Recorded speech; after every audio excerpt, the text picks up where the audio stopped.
Welcome back. Hello दोस्तों, last video में हमने क्वेश्चन नंबर 20 तक देख लिया था। Next question number 21।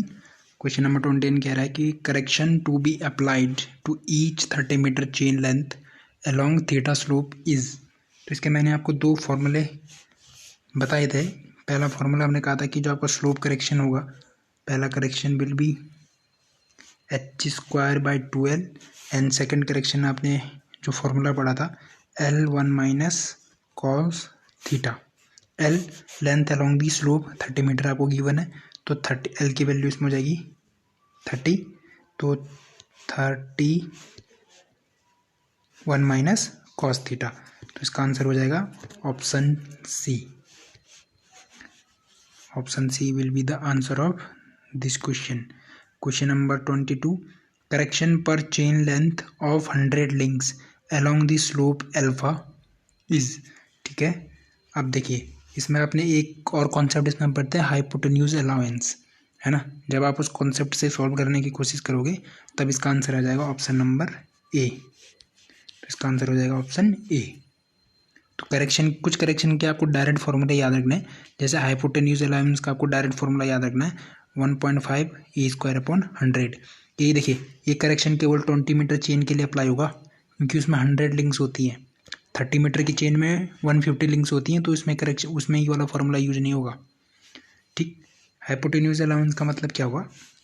मान लीजिए आपका ग्राउंड है और ग्राउंड पर आपने मेजरमेंट की है, तो लेट सपोज करो कि इस लेंथ को आपने जब मेजर किया होगा तो आप लेंथ केवल एक चेन के इक्विवेलेंट मेजर करते हो, एक चेन के इक्विवेलेंट मेजर करते हो, और आपको पता है कि अलोंग द स्लोप आपकी लेंथ ज़्यादा आएगी। तो मान लीजिए आपने पैग यहाँ पर, आपने एरो यहाँ पर, ये एक मान लीजिए actual length of one chain will be this, क्योंकि ये हॉरिजॉन्टल प्लेन पर आपकी लेंथ कितनी हो जाएगी, हॉरिजॉन्टल प्लेन पर आपकी एक चेन की लेंथ आपको चाहिए। तो उसके करस्पॉन्डिंग जब आप अलोंग द स्लोप आप डिस्टेंस मेजर करोगे तो एक चेन की लेंथ इतनी है मान लो, तो आप क्या करोगे कि आपको पता है कि ये वाली लेंथ हमारी ज़्यादा आएगी, क्योंकि स्लोप के अलोंग आपकी लेंथ ज़्यादा आती है। तो आप क्या करोगे कि आप पैग यहाँ पर ना करके पैग आपको एडवांस में आपको इसको गाड़ना होगा, ये, तो आप पैग को यहाँ पर डालोगे। तो ये जो आपने एक्स्ट्रा अलाउंस दिया स्लोप करेक्शन के लिए, इसको हम बोलते हैं हाइपोटेन्यूज अलाउंस। तो this is your hypotenuse allowance. अब ये कितना होता है, इसको फिर मैथमेटिकल वैल्यू से सॉल्व कर सकते हैं, ट्रिग्नोमेट्री लगाओ और ये सॉल्व हो जाएगा। तो सॉल्व तो नहीं कर रहे हैं इसको भी, तो इसका आंसर आपको डायरेक्ट फॉर्मूला याद रखना है, option A will be the right answer. Question number 23। Correction per chain length of 100 links along the slope having a rise of 1 unit in horizontal units n horizontal unit. ठीक है, question में ये कह रहा है हमारे पास, question will be this. Okay, देखिए आपने क्या बोला कि 1 यूनिट का आपके पास राइज आ रहा है n यूनिट हॉरिजॉन्टल चलने पर। तो जब आप 100 लिंक्स आप हॉरिजॉन्टल चलोगे तो आपके पास कितना राइज आएगा। देखिए n चलने पर आपके पास 1 का राइज आ रहा है, तो एक के चलने पर आपके पास 1/n का राइज आएगा। तो 100 के चलने पर कितना राइज आ रहा है, 100 / 1/n। तो ये आपके पास ये डिस्टेंस कितनी हो जाएगी, 100 / n। तो आपके पास स्लोप करेक्शन कितना हो जाएगा, स्लोप करेक्शन होता है आपके पास h²/2l। तो आपके पास लेंथ तो दी, क्वेश्चन में लेंथ आपके पास गिवन नहीं है, तो आप इसके पास आंसर में कुछ ऑप्शन मैच ही नहीं कर रहा, क्योंकि आपके पास लेंथ भी चाहिए। अगर मैं इसको ऐसे भी सॉल्व करता हूँ कि स्लोप करेक्शन आपका डायरेक्टली प्रोपोर्शनल होता है h² मतलब इस वाले डिस्टेंस के स्क्वायर के, तो भी आंसर होना चाहिए था आपके पास 100 का स्क्वायर / n²। वो भी ऑप्शन में कहीं मैच नहीं कर रहा। यहाँ पर पहले में n² तो है पर 100 का स्क्वायर नहीं है, तो इनमें से सारे के सारे ऑप्शन आपके पास क्या है, इनकरेक्ट है। ठीक है, या तो डेटा इसमें इनसफिशिएंट है, या फिर इसको 100 का स्क्वायर हो जाना चाहिए था, तो फिर भी हम इसको ऑप्शन ए बोल देते। तो इसका एक्चुअल में तो 100 का स्क्वायर अपॉन 2n² होना चाहिए इसका आंसर। ठीक, जो कि ऑप्शन में मैच नहीं कर रहा, तो ये ऑप्शन आपका, सारे ऑप्शन इसमें गलत है। कुछ क्वेश्चन गलत भी हो जाते हैं। In survey the slope correction applied to base line is. मैंने क्या कहा था, स्लोप करेक्शन आपका क्या होगा, ऑलवेज क्यूमुलेटिव। अच्छा, इसमें अलग टाइप का क्वेश्चन है। Always cumulative, compensative. देखिए 2 टाइप की आपके पास एरर्स होती हैं, cumulative error, compensative error. Cumulative error में क्या होता है, अगर आपकी एरर्स टेंड्स टू एक्यूमुलेट हो रही है, आपस में या तो ऐड होती चली जाएंगी या आपस में आपके पास सब्सट्रैक्ट होती चली जाएंगी। जैसे मान लीजिए आपकी चेन की लेंथ क्या है, चेन की लेंथ आपके पास इनकरेक्ट है, तो जब आप इस चेन की लेंथ से मेजरमेंट करोगे तो आपके पास जो भी एरर आएगा वो क्यूमुलेट होते चला जाएगा। तो आपके पास जो एरर आएगी वो क्यूमुलेटिव एरर होगी। स्लोप का करेक्शन क्या होगा, स्लोप, क्योंकि आपका स्लोप का करेक्शन नेगेटिव होता है, जिसकी कांस्टेंट वैल्यू होती है h²/2l। तो ये भी आपके पास क्या होता चलेगा, अगर आप करेक्शन अप्लाइड नहीं करोगे तो आपकी वैल्यू इतनी, हर बार आपकी वैल्यू इतनी ज़्यादा आएगी। अगर आप स्लोप करेक्शन अप्लाइड नहीं करोगे तो हमेशा इसकी वैल्यू कैसी होगी, क्यूमुलेटिव होगी। तो स्लोप करेक्शन हम हमेशा क्या होता है, क्यूमुलेटिव होता है, तो ऑलवेज क्यूमुलेटिव। तो क्वेश्चन नंबर 24 का हो जाएगा ऑप्शन ए। क्वेश्चन नंबर 24 का हो जाएगा option A. Next question, question number 24 के बाद question number 25।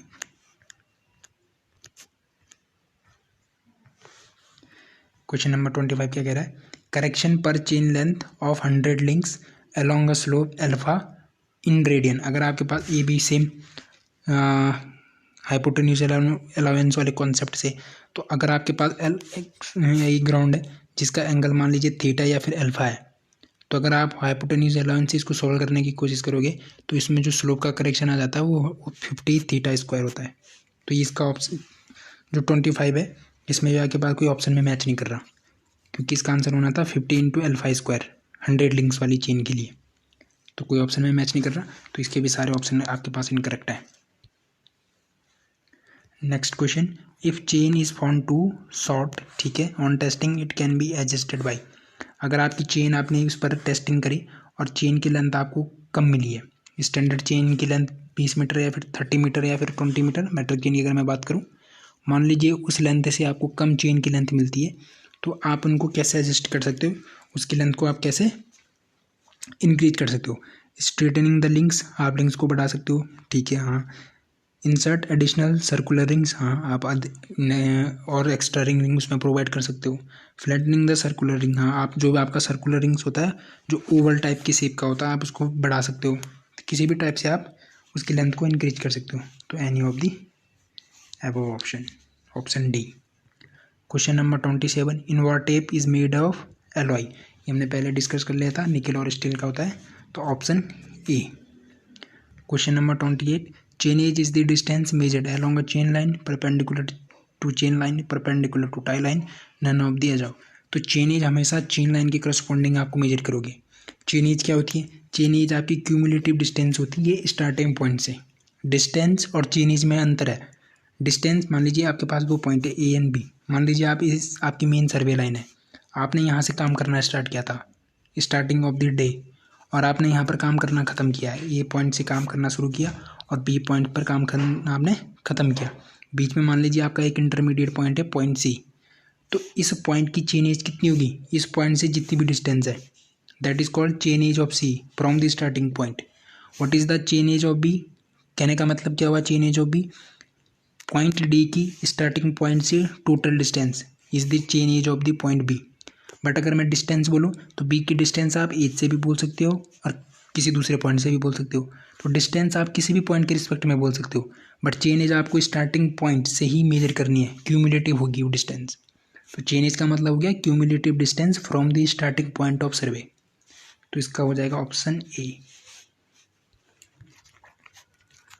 Next question, question number 29, in chain surveying execution of the first taken in. जो आप चेन सर्वेइंग करोगे तो उसके कुछ स्टेप्स होते हैं। पहले आप रिकी सर्वे करोगे, फिर आपके पास डिटेलिंग आप डिफाइन करोगे कि कौन कौन सी डिटेलिंग मुझे प्लॉट करनी है, फिर एरिया में आप उसको डिवाइड करोगे, फिर आपसे आप डिटेलिंग करोगे, पिक करोगे डिटेल को, फिर आप उसको प्लॉट करोगे। तो इसका आंसर हो जाएगा आपके पास reference sketch, marking station, running survey line और रिकॉन्नेसेंस सर्वे। तो आप सबसे पहले क्या करोगे, रिकी सर्वे करोगे, रिकॉन्नेसेंस सर्वे करोगे। Option will be D. जो फर्स्ट स्टेप होता है किसी भी सर्वे का, वो सबसे पहले आपको रिकॉनेसेंस करना पड़ेगा। Option will be D. Question number 29 का option D. Question number 30, what is the true area in एकड़ if area calculated by chain which is found to be इतना लिंक्स टू शॉर्ट इज 100। अच्छा, मैंने कहा था wrong scale wrong distance equal to right distance into right scale. अब जब भी हम एरिया की बात करोगे तो आपको डिस्टेंस का स्क्वायर करना पड़ेगा। तो यहाँ पर डिस्टेंस का आपको स्क्वायर, सॉरी, जो भी आपकी चेन या फिर टेप है उसकी लेंथ का आपको स्क्वायर करना पड़ेगा। आपके पास कितना है यहाँ पर एरिया, हमें ट्रू एरिया निकालना है। मेजर्ड एरिया कितना आपके पास 100 इंटू आपके पास रॉन्ग चेन की लेंथ कितनी है, चेन की लेंथ आपके पास फाउंड टू बी 0.8 शॉर्ट है लॉन्ग है, found to be 0.8 links to long. तो 0.8 लिंक्स टू लॉन्ग कहने का मतलब क्या हुआ, चेन की एक लेंथ की लेंथ कितनी होती है 200 mm। तो 0.8 लिंक की लेंथ कितनी हो जाएगी 0.2 मल्टीप्लाइड बाई 200 mm। तो ये आ रही है 160 mm। 160 mm divided by 1000 metre में कन्वर्ट करो, डिवाइडेड बाई 1000, तो ये आएगा 0.16। तो लेट सपोज करो कि इसमें इसने 20 मीटर की चेन यूज की है ना। तो 20 मीटर की चेन की लेंथ कितनी हो जाएगी 2 फाउंड टू बी लॉन्ग, तो 20 20 प्लस आंसर तो 20.16। तो इनकरेक्ट लेंथ कितनी हो गई 20.16। राइट डिस्टेंस आपको निकालनी है, राइट डिस्टेंस आपको निकालनी है, राइट एरिया आपको निकालना है, मल्टीप्लाइड बाय राइट डिस्टेंस मान राइट लेंथ मान लीजिए चेन की 20 है। तो आप अगर एरिया मेजरमेंट कर रहे हो तो एरिया के मेजरमेंट में आपको इसका स्क्वायर करना होगा। बाकी सॉल्व कर लीजिए आप। तो 100 मल्टीप्लाइड बाई 20.16 का स्क्वायर, 20.16 का स्क्वायर डिवाइडेड बाई 20 का स्क्वायर। तो ये वैल्यू आ रही है आपके पास 101.6। Option will be D. Option will be D. अच्छा क्वेश्चन था ये। यहाँ पर ध्यान देने वाली बात है कि 0.8 लिंक्स कहने का मतलब क्या हुआ कि हमें पता है कि मैट्रिक चेन हमारे पास एक लिंक की लेंथ होती है 200 mm। तो 0.8 लिंक की लेंथ कितनी हो जाएगी 0.8 मल्टीप्लाइड बाई 200। ये mm में आएगा आंसर, बट इसको अगर मीटर में कन्वर्ट करना है तो डिवाइडेड बाई 1000 कर लो। अब ये मीटर फिर ये किस में आ जाएगा मीटर में आ जाएगा। फिर उतनी लेंथ वो चेन जो थी आपकी वो लंबी थी अपनी स्टैंडर्ड लेंथ से, तो उसको ऐड कर लो। तो सपोज कर लो कि 20 मीटर की चेन आपने यूज़ करी है, तो 20 प्लस जो भी इसको सॉल्व करके आएगा वो एक्चुअल लेंथ है। बाकी फॉर्मूले में वैल्यू रखो और आंसर आ जाएगा। तो simple question. Question number 31, at the end of reconnaissance survey phase the selected element is pegged by using pole of what height on the which is distance between two peg is marked। तो इसका answer हो जाएगा 4 metre high. तो जो peg की आपके पास height होती है वो 4 मीटर हाई का आपके पास पैग होना चाहिए स्टेशन मार्किंग के लिए। तो ऑप्शन हो जाएगा option number D. Question number 31, given figure represent which type of instrument used in chain serving. तो ये वाला जो इंस्ट्रूमेंट है ये ऑफसेट की ड्रॉ करने के लिए काम में आता है। ऑफसेट के लिए आप optical square optical square prism square और क्रॉस स्टाफ। तो क्रॉस स्टाफ भी आपके पास 2 टाइप के थे, 3 टाइप के थे, ओपन क्रॉस स्टाफ है ना, फ्रेंच क्रॉस स्टाफ और एडजस्टेबल क्रॉस स्टाफ। तो ये ओपन क्रॉस स्टाफ है। तो this instrument is open cross staff. ठीक,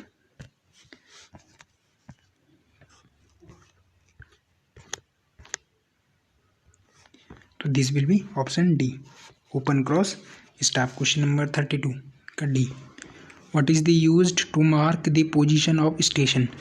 स्टेशन की अगर आप पोजीशन आपको मार्क करनी है तो उसके लिए आपको पैक्स यूज करने पड़ते हैं, है ना। रेंजिंग रॉड का यूज रेंजिंग के लिए यूज किया जाता है, ऑफसेट रॉड का यूज ऑफसेट ड्रॉ करने के लिए, क्रॉस स्टाफ का यूज परपेंडिकुलर ऑफसेट ड्रॉ करने के लिए, पैक्स का यूज जो आपके मेन सर्वे स्टेशन है उनको शो करने के लिए फील्ड में आपको पैक का यूज़ करना होगा। तो इसका आंसर हो गया option A. Question number 34, which of the following instrument, ठीक है, इस इंस्ट्रूमेंट का नाम क्या है? तो इस instrument is peg, option C. Question number 34 का option C. The instrument used for setting out an offset at right angle is called.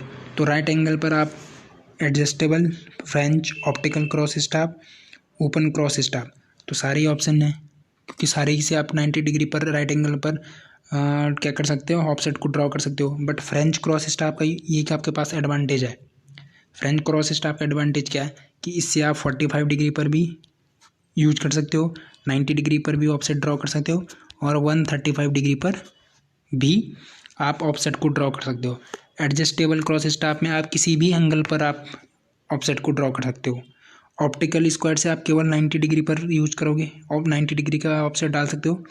Open cross staff के ही ये दो क्लासिफिकेशन है, एडजस्टेबल और फ्रेंच। तो इसका ऑप्शन हो जाएगा ऑप्शन सी। क्वेश्चन नंबर 35 का option C. Which of the following is not a cumulative type of error in chain. Cumulative type error का मतलब क्या हुआ? अगर आपकी एरर पूरे सर्वे के दौरान आपकी एक ही डायरेक्शन में एक्यूमुलेट हो रही है, चाहे वो पॉजिटिव हो चाहे वो नेगेटिव हो। अगर स्टार्टिंग में वो एरर पॉजिटिव थी तो पूरे सर्वे के दौरान वो एरर आपकी पॉजिटिव ही रहेगी। अब आप जैसे टेम्परेचर का करेक्शन, तो टेम्परेचर ज़रूरी नहीं है कि पूरे दिन में एक ही रहेगा और आपकी टेम्परेचर आपका क्यूमुलेटिव होगा। टेम्परेचर आपका घट भी सकता है और बढ़ भी सकता है। Temperature can may also rise और फॉल। तो टेम्परेचर का करेक्शन आपका क्यूमुलेटिव नहीं है।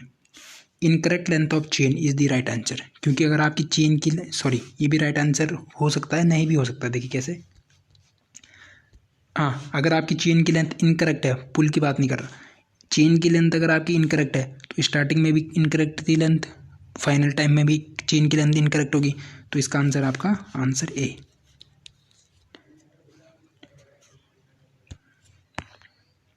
क्वेश्चन नंबर 36,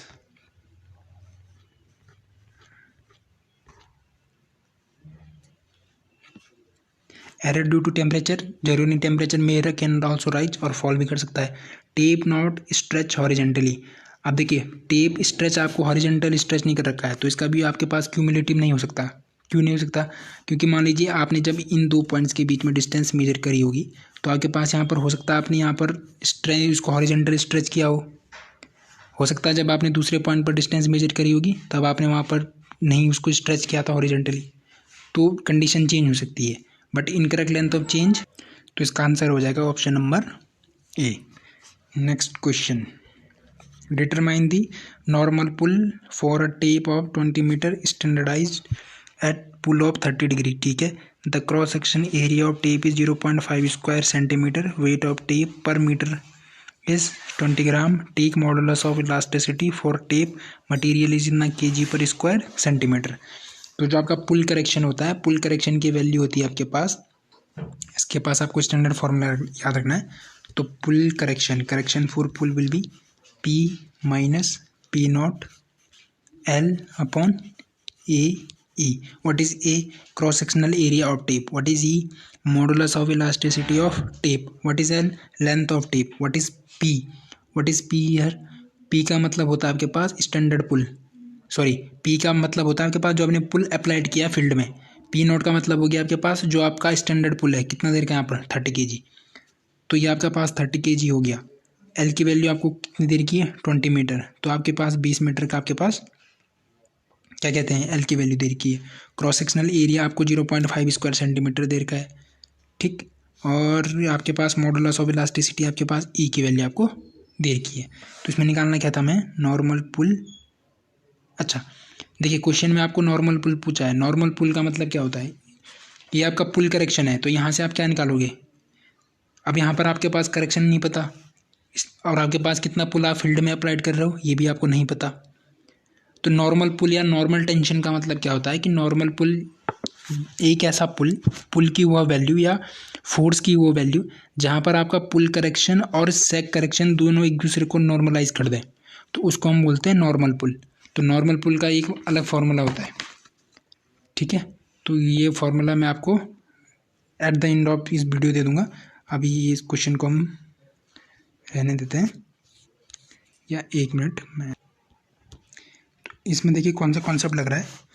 नॉर्मल पुल की वो वैल्यू या फोर्स की वो वैल्यू है जब आपका पुल करेक्शन कैसा होता है आपका पास, एडिटिव, और आपका जो सेक करेक्शन है, पुल करेक्शन में भी ऑल्सो एडिटिव और पुल करेक्शन में also subtractive, depend on the pull कि आपने पुल कितना लगाया है, स्टैंडर्ड पुल से ज़्यादा है या फिर स्टैंडर्ड पुल से कम है।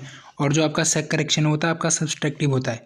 तो पुल की वो वैल्यू जब आपके ये दोनों वैल्यू पुल करेक्शन और सेक करेक्शन एक दूसरे को आपस में नॉर्मलाइज करते हैं, उसको हम बोलते हैं नॉर्मल पुल या फिर नॉर्मल टेंशन। तो उसका फॉर्मूला ये होता है पी एन का मतलब normal pull minus P naught standard pull divided by L upon A E equal to slope का करेक्शन क्या होता है, L W square divided by 24 P N का स्क्वायर। अब इसमें आपके पास क्या है, सारी वैल्यूज़ आपको पता है, केवल आपको नॉर्मल पी एन की वैल्यू यहाँ से कैलकुलेट करनी है। तो इसमें आप वैल्यूज़ रखिए और उसको आप कैलकुलेट कर लिए। मैं सॉल्व नहीं कर रहा हूँ, सॉल्व आप खुद से करना। Calculate the total correction required if line measured using 20 metre is इतना, actual length of chain is 20.2 metre. ठीक है, तो पहले तो आप क्या करो, ट्रू लेंथ निकाल दो। तो ये आपके पास रॉन्ग लेंथ है, जो आपने ये वाली लेंथ मेजर करी है, this is the wrong length. तो wrong length into wrong scale क्या, रॉन्ग लेंथ कितनी है आपके पास 20.2। राइट लेंथ आप निकाल लो, राइट चेन की लेंथ कितनी है 20। तो यहाँ से आपकी कितनी आ जाएगी 2380 मल्टीप्लाइड बाई 20.2 डिवाइडेड बाई 20। तो इसकी वैल्यू आ रही है 2473.8। अब टोटल करेक्शन अगर आप इसको निकालना है तो इसमें आप क्या करोगे, माइनस कर लोगे, -2380, इसकी वैल्यू आ रही है 23.8। इसका आंसर आ रहा है ऑप्शन सी। कैसे किया, ये वैल्यू आ गई। अब आपके पास ये वाली राइट वैल्यू थी, तो चेन जिस लेंथ को आपने मेजर किया है उसकी एक्चुअल लेंथ कितनी थी, ये वाली वैल्यू, ये वाली जो आप कैलकुलेट की है, बट आपने कितनी मेंशन करी थी 2380। तो एक्चुअल में इतना था, measured actual value measured value. तो एक्चुअल वैल्यू और मेजर वैल्यू में जो डिफरेंस होगा वही तो करेक्शन होगा। तो करेक्शन के लिए आपके पास कितना आ जाएगा, इसमें से इसको माइनस कर दो, तो 23.8। तो इसका आंसर हो जाएगा option number C. Question number कहते हैं 39, hypotenuse allowance for 30 metre chain if slope is 1/10। तो हाइपोटेन्यूज अलाउंस का मैं आपको बहुत डायरेक्ट फॉर्मूला बता रहा हूँ। हाइपोटेन्यूज अलाउंस का फॉर्मूला होता है आपके पास, हाइपोटेन्यूज अलाउंस का फॉर्मूला होता है आपके पास करेक्शन पूछा ना, तो करेक्शन की वैल्यू होती है आपके पास 100 1 माइनस सेक थीटा माइनस 1। तो 30 मीटर की चेन में कितने लिंक्स होते हैं 150, तो यहाँ 100 की जगह कितना आ जाएगा 150। ये 100 इसलिए आया है क्योंकि 100 20 मीटर की लिंक में होते हैं। तो यहाँ पर आपकी वैल्यू आ जाएगी 150 sec theta minus watch theta, slope of the field ये थीटा है, लेकिन आपके पास 1/10 दे रखा है, तो यहाँ से आप थीटा निकाल सकते हो। तो 10 थीटा इक्वल टू 1/10। तो यहाँ से आपका थीटा निकल जाएगा, थीटा से आप सेक थीटा की वैल्यू निकाल लोगे, फिर आप इस वैल्यू में रख के सॉल्व कर सकते हो इसको। तो इसको भी आप खुद से ही सॉल्व करना, मैंने प्रोसीजर बता दिया आपको। The slope correction for a length 30 metre along the gradient 1/10, ऐसा क्वेश्चन हमने पहले भी कर लिया था। तो स्लोप करेक्शन की वैल्यू मैंने क्या बताई थी आपको, L1 माइनस कॉस थीटा। तो थीटा अगर आपको चाहिए तो थीटा आप यहाँ से निकाल सकते हो, ये 1/20 है। तो यहाँ से आप 10 थीटा का फॉर्मूला लगवा के 1/20 थीटा निकाल लो, फिर थीटा से आप कॉस थीटा की वैल्यू निकाल लोगे। एल आपको 30 मीटर दिया हुआ है, वैल्यूज़ रखोगे और आंसर पुट कर लोगे आप। तो ठीक है, फिर आज के लिए इतना रखते हैं। 40 क्वेश्चन हमने चेन सर्विंग वाले के लीनियर मेजरमेंट में जितने भी करेक्शन थे हमारे वो हमने देख लिए हैं। तो यहाँ पर ये चैप्टर भी हमारा ख़त्म होता है। नेक्स्ट चैप्टर हम कंपास सर्वेइंग स्टार्ट करेंगे। तब तक के लिए थैंक यू, और चैनल को आप सब्सक्राइब करिए, लाइक करिए। Thank you.